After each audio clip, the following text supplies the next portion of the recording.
तेजस्वी पहले 10वीं पास कर ले, उसके बाद शिक्षा पे वो सुझाव देंगे बिहार सरकार। ठीक बात है। तो अगर तेजस्वी यादव को 10वीं पास देने का सुझाव मिथिलेश तिवारी जी दिए हैं, तो हमको लगता है कि अगले कैबिनेट की बैठक में अपने मुख्यमंत्री सम्राट चौधरी को भी ये सुझाव देंगे कि तेजस्वी के साथ साथ सम्राट चौधरी भी अगली बार 10वीं का एग्जाम दे दे। भर में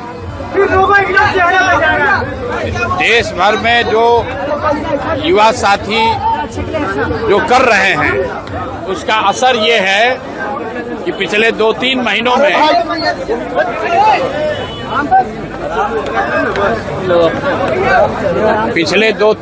में आप देश में लोकतंत्र की ताकत को देख रहे हैं। इसी बिहार में पिछले 3-4 वर्षों में जितनी बार कोई प्रदर्शन करने आया हो, चाहे समाज का कोई भी वर्ग हो, सब पर लाठी चली है। आज कम से कम लाठी चलाने से पहले सरकार या प्रशासन 2 बार सोच जरूर रहा है। ये लोकतंत्र की ताकत है और एक तरह से बेहतर बात है। छात्रों के जो जायज मांग हैं, उस मांग को सरकार को मानना चाहिए, चाहे वो टीआरई का मामला हो या अन्य जो छात्रों के मामले हैं। छात्रों के इन मामलों को सरकार दबा नहीं सकती है। और हमने ये पहले भी कहा है कि जो कुछ भी जंतर मंतर पर हुआ है वो वन ऑफ नहीं है।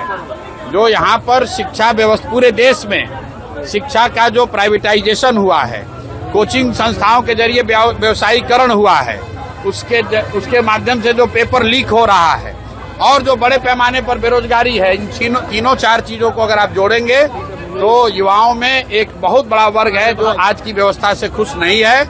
और अगर सरकार उनकी बातों पर गंभीरता से ध्यान नहीं करती है, कोर्स करेक्शन नहीं करती है, तो सड़कों पर छात्रों के आंदोलन आपको और आज ये देखने को मिलेंगे। शिक्षा मंत्री तेजस्वी यादव को कहना पहले 10वीं पास कर ले।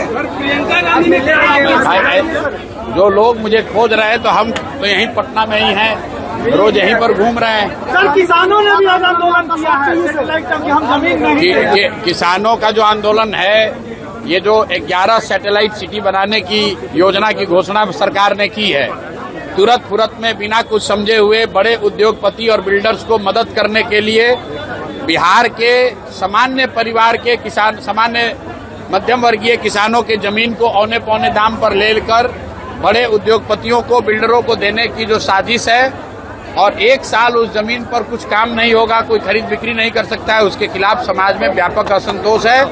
और ये हम जब ये सरकार कानून लेकर आई थी, उस दिन से हम लोग कह रहे हैं कि ये बिहार में संभव ही नहीं है, सरकार इसको नहीं कर पाएगी, समाज में इससे असंतोष बढ़ेगा और बड़े पैमाने पर इस पे आंदोलन होगा। सरकार के लिए संभव नहीं है कि हजारों एकड़ जमीन अक्रॉस बिहार 11 बड़े शहरों के इर्द गिर्द इतनी महंगी जमीन, आपके पास सैलरी देने का पैसा नहीं, आप इतना जमीन एक्वायर कैसे करेंगे? और एक्वायर करेंगे तो किसानों को, भूमि धारकों को उनका मुआवजा मिलना चाहिए। ये कहने से कि जमीन का रीडेवलपमेंट करके आपको वापस दे देंगे, उससे जमीन का भाव बढ़ जाएगा, ये आर्गुमेंट पर कोई जमीन अपना देने वाला नहीं है। शिक्षा मंत्री ने बयान दिया है कि तेजस्वी पहले 10वीं पास कर ले, उसके बाद शिक्षा पे वो सुझाव देंगे बिहार सरकार। ठीक बात है। तो अगर तेजस्वी यादव को 10वीं पास देने का सुझाव मिथिलेश तिवारी जी दिए हैं, तो हमको लगता है कि अगले कैबिनेट की बैठक में अपने मुख्यमंत्री सम्राट चौधरी को भी ये सुझाव देंगे कि तेजस्वी के साथ साथ सम्राट चौधरी भी अगली बार 10वीं का एग्जाम दे दे। मैं तो बिहार की जनता की ओर से, पढ़े लिखे युवाओं की ओर से, उन सारे लोगों की ओर से आग्रह करूंगा कि यहाँ के नेता, मुख्यमंत्री सम्राट चौधरी और विपक्ष के नेता तेजस्वी यादव, दोनों आदमी अगली बार मैट्रिक का एग्जाम देकर पास हो जाए, ताकि यहाँ के लोगों का विश्वास हो कि भाई इनको ये मैट्रिक भी पास अपने दम पर कर सकते हैं। दोनों को अगली बार मैट्रिक का परीक्षा देना चाहिए। हो गया।